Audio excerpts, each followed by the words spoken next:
Hello everyone, non stop English में एक बार फिर से आप सभी लोगों का बहुत बहुत स्वागत है।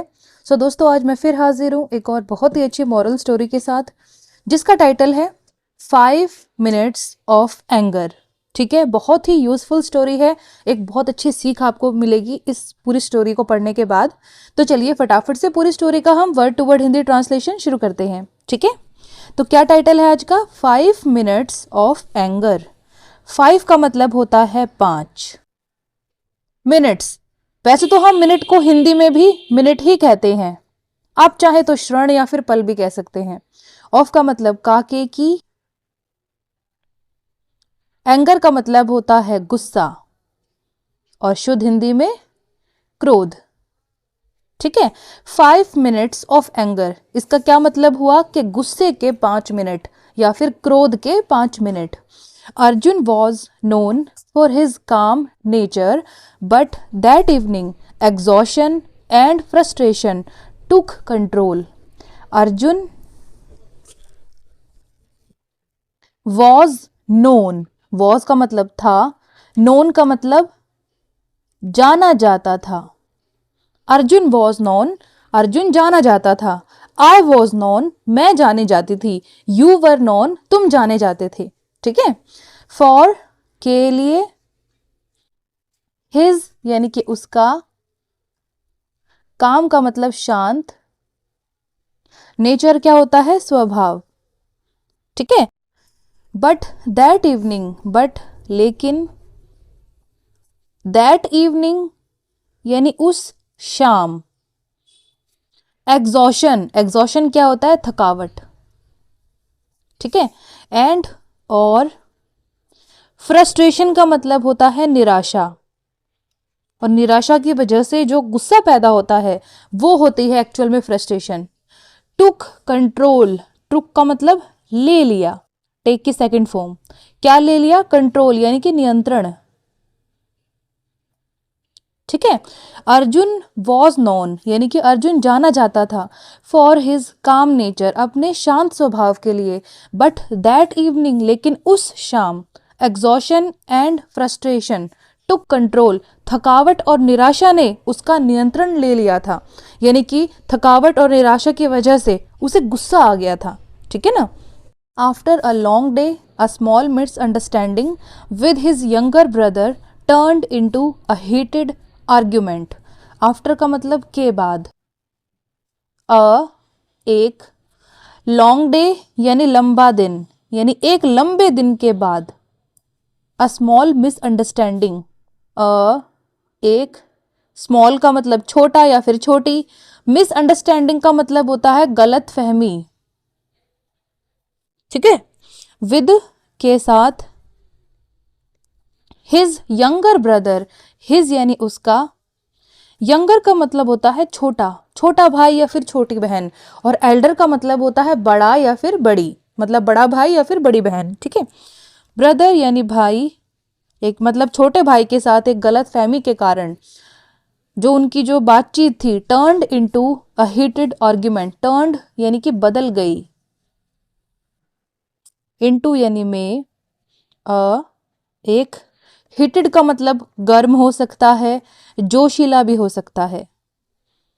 ठीक है, आर्ग्यूमेंट का मतलब बहस, वाद विवाद। आफ्टर अ लॉन्ग डे यानी एक लंबे दिन के बाद, अ स्मॉल मिसअंडरस्टैंडिंग, एक छोटी गलत फहमी, विद हिज यंगर ब्रदर, उसके छोटे भाई के साथ, turned into a heated argument, एक जोशीली बहस में बदल गई।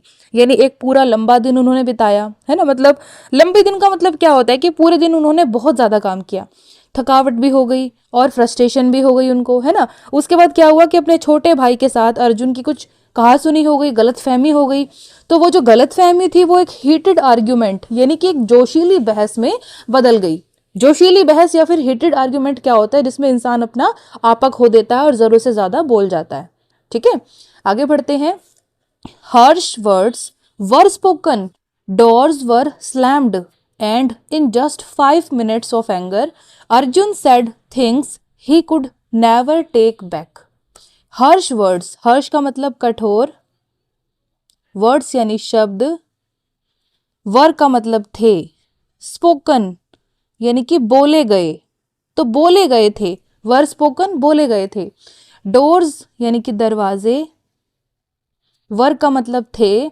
स्लैम्ड, अच्छा स्लैम का मतलब क्या होता है? स्लैम जो वर्ड है ना वो हमेशा डोर के साथ इस्तेमाल किया जाता है। जैसे हम कहते हैं ना दरवाजा पीटना, तो उसको क्या कहते हैं हम? Slam the door. ठीक है, तो स्लैम्ड यानी कि पीटे गए थे। जैसे कि गुस्से में दरवाजा पटक देते हैं तो उसको भी स्लैम करना कहते हैं। ठीक है, एंड और इन यानी में, जस्ट केवल 5 मिनट्स यानी कि 5 मिनट, ऑफ का मतलब का के की, एंगर यानी कि क्रोध या फिर गुस्सा। Arjun said things, Arjun sad का मतलब उसने बोली, थिंग्स का मतलब चीजें। ही यानी वह, कुड का मतलब वो कोई काम कर सकता था या फिर नहीं कर सकता था। ठीक है, नेवर का मतलब होता है कभी नहीं, तो कभी नहीं कर सकता था। क्या नहीं कर सकता था? टेक बैक, टेक का मतलब होता है लेना, बैक का मतलब वापस, तो वापस कभी नहीं ले सकता था। ठीक है, मीनिंग समझ लेते हैं। हर्ष वर्ड्स वर स्पोकन यानी कि कठोर शब्द बोले गए थे। डोर्स वर स्लैम्ड, दरवाजे भी पीटे गए थे गुस्से में। And in just 5 minutes of anger, और बस केवल 5 मिनट जो क्रोध के थे। अर्जुन सैड थिंग्स, तो अर्जुन ने ऐसी चीजें उनमें बोल दी। He could never take back, जो वो वापस कभी नहीं ले सकता था। यानी कि 5 मिनट जो बहुत ज्यादा गुस्से के थे उसमें अर्जुन ने अपने छोटे भाई को ऐसी चीजें बोल दी जो वो कभी वापस नहीं ले सकता था, मतलब वो शब्द वापस नहीं ले सकता था। ठीक है ना। The next morning the house felt unusually quite. The next morning यानी अगली सुबह, द हाउस यानी घर, फेल्ट का मतलब महसूस हुआ या फिर लगा। जैसे कहते हैं ना मुझे लगा तो आई फेल्ट, या फिर मुझे महसूस हुआ तो भी आई फेल्ट। ठीक है, अनयूजुअली क्वाइट, अनयूजुअली का मतलब असामान्य रूप से, यानी कि एबनॉर्मली, यानी नॉर्मल कुछ नहीं था वहां पर। क्वाइट का मतलब शांत, तो असामान्य रूप से शांत लगा उसको। द नेक्स्ट मॉर्निंग यानी अगली सुबह, the house felt unusually quite, उसे अपना घर असामान्य रूप से शांत लगा। ठीक है, his brother had left early, his brother यानी उसका भाई, हैड लेफ्ट अर्ली, हैड का मतलब उसने कोई काम किया था। लेफ्ट, लेफ्ट किससे बना है? लीव से बना है। लीव का मतलब किसी चीज को छोड़ देना या फिर कहीं से चले जाना। ठीक है, तो उसका भाई चला गया था। अर्ली का मतलब जल्दी। Leaving behind a short note on the table, leaving का मतलब छोड़ना। जैसे यहां पर मैंने लिखा था ना लीव, तो इसका मतलब छोड़ना, चले जाना सब होता है। तो लीविंग छोड़ते हुए, बिहाइंड यानी पीछे, अ एक, शॉर्ट नोट, शॉर्ट का मतलब होता है छोटा, नोट को हम हिंदी में भी नोट ही कहते हैं, इसका मतलब होता है एक छोटी सी टिप्पणी। ठीक है, कमेंट टाइप का। ऑन का मतलब पर या फिर के ऊपर, टेबल का मतलब क्या होता है? मेज। ठीक है, his brother had left early, उसका भाई जल्दी चला गया था सुबह। Living behind a short note, एक छोटे से नोट को पीछे छोड़ते हुए। ऑन द टेबल, मेज पर, यानी मेज पर एक छोटा सा पेपर उसने रख दिया, कुछ उस पर लिखा था। ठीक है, क्या लिखा था? I didn't mean to hurt you, I didn't mean, इसका मतलब होता है मेरा मतलब नहीं था। आई डिडेंट मीन, मेरा मतलब नहीं था। To hurt you, to hurt, hurt करने का मतलब क्या होता है? किसी को चोट पहुंचाना। तो चोट पहुंचाने का मेरा मतलब नहीं था, यू यानी तुम्हें। ठीक है, क्या कहता है उसका भाई कि मेरा मतलब तुम्हें चोट पहुंचाने का नहीं था। The words hit Arjun harder than any argument, words यानी शब्द, तो यहां पर शब्दों ने क्या किया? हिट, और हिट का मतलब क्या होता है? मारना। तो उन शब्दों ने मारा किसको? अर्जुन को, यानी अर्जुन का छोटा भाई सुबह जल्दी घर को छोड़कर चला गया था। ठीक है। हार्डर, कैसे मारा शब्दों ने अर्जुन को? हार्डर, कठोरता से। देन का मतलब होता है से, तो हार्डर यहां पर कठोरता, और जो ये से है ना, ये इसका मतलब है। एनी आर्ग्यूमेंट, एनी का मतलब कोई भी, आर्ग्यूमेंट यानी बहस। ठीक है। The words hit Arjun harder than any argument, यानी उन शब्दों ने जो अर्जुन ने अपने छोटे भाई को कहे थे, है ना, उन शब्दों ने किसी भी बहस से ज्यादा कठोरता से अर्जुन को मारा था, यानी अर्जुन को चोट पहुंचाई थी। यानी अर्जुन अपने द्वारा बोले गए शब्दों से चोट खाया बैठा हुआ था। ठीक है। Guilt settled deep in his chest as he realised how easily anger had damaged a bond built over years of love and trust. Guilt का मतलब क्या होता है? पछतावा कह सकते हैं, अपराध बोध भी कह सकते हैं। सेटल्ड, सेटल्ड होने का मतलब बस जाना कहीं पर, तो सेटल्ड बस गया। डीप का मतलब गहरा। इन यानी में, हिज यानी कि उसका या फिर उसकी। चेस्ट का मतलब छाती, उसकी छाती में ये अपराध बोध कि हाँ मैंने अपने भाई को गलत शब्द कहे, ये गहराई में बस गए थे। एज ही रियलाइज्ड, एज जैसे ही रियलाइज्ड वह समझ गया। अच्छा, यहां पर जो एज है ना, जैसे ही भी इसका मतलब निकल सकता है और क्योंकि भी निकल सकता है। एज के बहुत सारे मतलब होते हैं। ठीक है। तो जैसे ही उसने महसूस किया, या फिर क्योंकि उसने महसूस किया, या फिर वो समझ गया। हाउ कैसे, इजीली यानी आसानी से। एंगर यानी क्रोध, क्रोध ने क्या कर दिया था? हैड डैमेज्ड, हैड यानी कोई काम कर दिया था। डैमेज्ड, डैमेज में ईडी लग गया, पास्ट फॉर्म हो गई। डैमेज करने का मतलब क्या होता है? किसी भी चीज को नष्ट कर देना, तो नष्ट कर दिया था। किसको नष्ट कर दिया था? अ बॉन्ड, एक रिश्ते को। बिल्ट, जो निर्मित हुआ था। बिल्ट का मतलब क्या होता है? कि निर्माण किया था, यानी निर्मित हुआ था। ओवर ईयर्स, ओवर का मतलब पर, ईयर्स यानी साल, तो सालों पर जो निर्मित हुआ था। ऑफ का मतलब काके की, और किसके साल थे ये? लव का मतलब प्रेम, प्रेम के साल थे। एंड और ट्रस्ट यानी विश्वास, यानी एक रिश्ता जो कई साल से प्रेम और विश्वास पर टिका हुआ था, उसको कितनी आसानी से क्रोध ने नष्ट कर दिया था। जब ये चीज अर्जुन को समझ आई तो उसकी छाती में एक अपराध बोध गहराई में बस गया, या फिर गहराई से बस गया। ठीक है।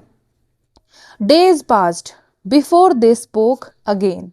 डेज यानी दिन, पास्ड यानी कि बीत गए। बिफोर के पहले। दे स्पोक यानी वे बोले, यानी दोनों भाई आपस में बोले। अगेन यानी दोबारा। Days passed before they spoke again, यानी कि उन दोनों के बोलने से पहले कई दिन बीत गए। ठीक है। When Arjun finally apologised his voice was heavy with regret. When जब अर्जुन फाइनली यानी आखिरकार या फिर अंत में, अपोलोजाइज्ड, अपोलोजाइज्ड का मतलब क्या होता है? अपोलॉजी करना। अपोलॉजी करने का मतलब होता है किसी से क्षमा मांगना या फिर माफी मांगना। ठीक है। जैसे मैं कहूं आई अपोलोजाइज, यानी मैं अपोलॉजी करती हूं, मैं माफी मांगती हूं। ठीक है। तो अपोलोजाइज्ड यानी माफी मांगी या फिर क्षमा मांगी।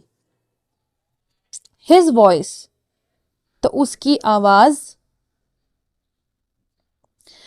वॉज हैवी, वॉज का मतलब थी, कैसी थी उसकी आवाज? हैवी यानी भारी। विद रिग्रेट, विद का मतलब के साथ। रिग्रेट का मतलब होता है खेद, खेद का मतलब पछतावा। ठीक है। वेन अर्जुन फाइनली अपोलोजाइज्ड, जब अर्जुन ने आखिरकार माफी मांगी, अपनी गलती की। हिज वॉइस वॉज हैवी, तो उसकी आवाज भारी थी, यानी उसकी आवाज में एक भारीपन था। विद रिग्रेट, पछतावे के साथ, यानी उसे अपनी गलती महसूस हो रही थी कि जरूरत से ज्यादा उसने एक छोटी सी बात का बतंगड़ बना के अपने भाई को ज्यादा सुना दिया। और ऐसे शब्द सुना दिए जिनको वो वापस नहीं ले सकता था। जैसे जो कमान होता है, जैसे कि धनुष होता है, उससे कोई तीर निकल जाता है, वो वापस नहीं आता है ना। कोई समय बीत जाता है, समय का कोई क्षण बीत जाता है, वो वापस नहीं आता। उसी तरीके से जबान से बोले गए शब्द भी कभी भी वापस नहीं आते हैं। चाहे उनकी माफी मिले, वापस से लोग आपस में मिल जाएं, तो भी वो चीज वापस नहीं हो पाती है। ठीक है, आगे बढ़ते हैं।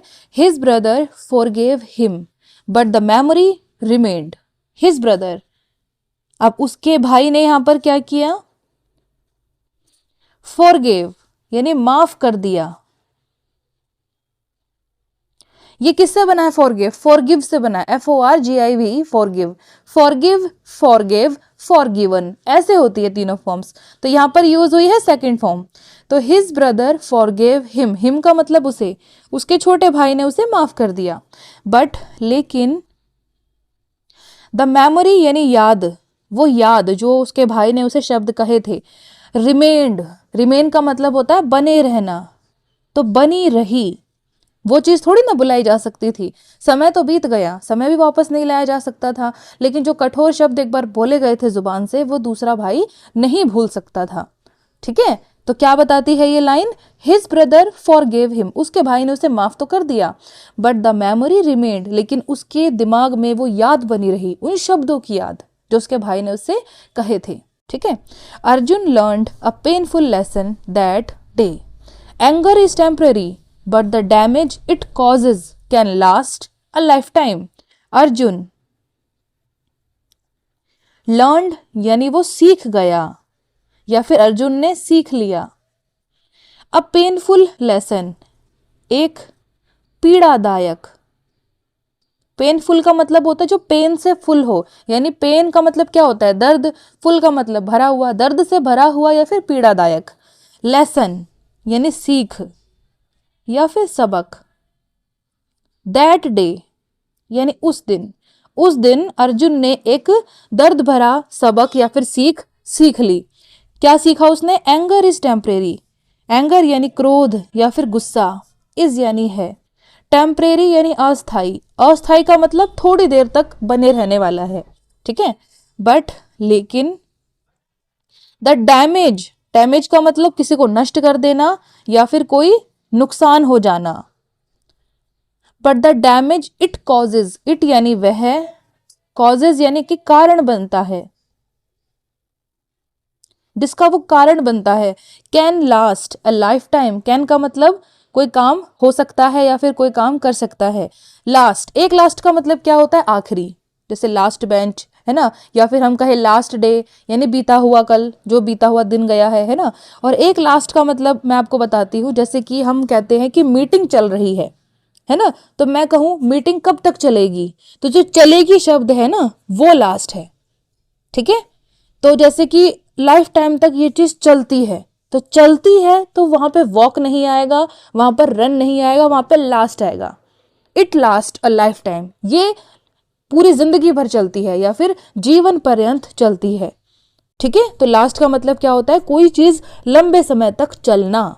ठीक है ना, और ऐसी चीज चलना जो कि डिसएक्टिव है, यानी कि निर्जीव है, कोई यानी कोई इंसान नहीं है, कोई पेड़ पौधा नहीं है, कोई जानवर नहीं है, यानी एक परिस्थिति की बात हो रही है। ठीक है, तो कैन लास्ट यानी कि चल सकती है या फिर चल सकता है। अ लाइफ टाइम, एक लाइफ टाइम का मतलब जीवन भर हो सकता है, और शुद्ध हिंदी में जाए तो जीवन पर्यंत। ठीक है, Arjun learned a painful lesson that day, यानी अर्जुन एक दर्द भरा सीख या फिर सबक उस दिन सीख गया। और क्या सीख गया वो? एंगर इज टेम्परेरी, यानी गुस्सा तो अस्थायी होता है, थोड़ी देर के लिए होता है। But the damage it causes, लेकिन वो नुकसान जिसका वो गुस्सा कारण बनता है, can last a life time, वो जीवन पर्यंत चल सकता है। वो नुकसान जो उस गुस्से की वजह से हुआ है वो लाइफ टाइम यानी कि जीवन भर या फिर जीवन पर्यंत चल सकता है, यानी कि रह सकता है, बना रह सकता है। लोग हो सकता है कि वापस मेल जोल कर लें, लेकिन वो जो शब्द बोले गए हैं वो भुलाए नहीं जा सकते। अगर इंसान कहे भी कि हाँ मैं भूल गया, तो भी कहीं ना कहीं उसके माइंड में वो शब्द रहते हैं, क्योंकि शब्दों की मार ना शरीर की मार से बहुत ज्यादा दुखदाई होती है। ठीक है दोस्तों, तो यहाँ पर अर्जुन ने एक बहुत अच्छा लेसन सीखा है कि कभी भी बोलने से पहले एक बार सोचो कि आप क्या बोल रहे हो और किससे बोल रहे हो और क्यों बोल रहे हो। क्या उन शब्दों की असल में ज़रूरत है? क्या ऐसे कठोर शब्दों को बोला जाना ज़रूरी है? क्या उनके बिना काम नहीं चलाया जा सकता? ये चीज़ अर्जुन ने सीखी है। ठीक है, तो पूरी स्टोरी का word to word Hindi translation हो गया खत्म। अब हम फटाफट से इसको पढ़ लेते हैं पूरी स्टोरी को, ताकि अच्छे से हमें समझ में आ जाए। ठीक है, तो आज का टाइटल है 5 मिनट्स ऑफ एंगर, यानी कि गुस्से के 5 minute. Arjun was known, Arjun जाना जाता था फॉर हिज काम नेचर, अपने शांत स्वभाव के लिए। बट दैट इवनिंग, लेकिन उस शाम, exhaustion and frustration took control, थकावट और निराशा ने नियंत्रण ले लिया था, यानी उसके दिमाग का नियंत्रण ले लिया था। आफ्टर अ लॉन्ग डे, एक लंबे दिन के बाद, a small misunderstanding with his younger brother, उसके भाई के साथ एक छोटी सी गलतफहमी turned into a heated argument, एक जोशीली बहस में बदल गई। हर्ष वर्ड्स वर स्पोकन, कठोर शब्द बोले गए थे। डोर्स वर स्लैम्ड, दरवाजे पीटे गए थे। And in just 5 minutes of anger, और केवल क्रोध के 5 मिनट में ही अर्जुन सैड थिंग्स, अर्जुन ने ऐसी चीजें बोल दी he could never take back, जो कभी वापस वो नहीं ले सकता था। द नेक्स्ट मॉर्निंग, अगली सुबह, the house felt unusually quite, उसका घर उसे असामान्य रूप से शांत लगा। His brother had left early, उसका भाई जल्दी चला गया था। Living behind a short note on the table, मेज पर एक छोटा सा नोट पीछे छोड़ते हुए, और उस पर क्या लिखा था उस नोट पर? I didn't mean to hurt you, मेरा मतलब तुम्हें चोट पहुंचाने का नहीं था। The words hit Arjun harder than any argument, यानी उन शब्दों ने किसी भी बहस से ज्यादा कठोरता से अर्जुन को मारा था।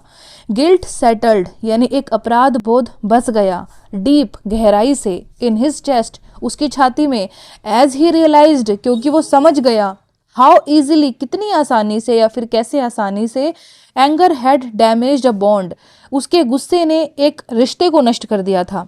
बिल्ट ओवर ईयर्स, जो कि सालों पर निर्मित हुआ था, ऑफ लव एंड ट्रस्ट, यानी प्रेम और विश्वास के सालों पर, या फिर विश्वास और प्रेम के द्वारा सालों पर निर्मित हुआ था। ठीक है, days passed before they spoke again, यानी उन दोनों के बोलने से पहले कई दिन बीत गए। व्हेन अर्जुन फाइनली अपोलोजाइज्ड, जब अर्जुन ने आखिरकार माफी मांगी, हिज वॉइस वॉज हैवी, तो उसकी आवाज भारी थी, विद रिग्रेट, पछतावे के साथ।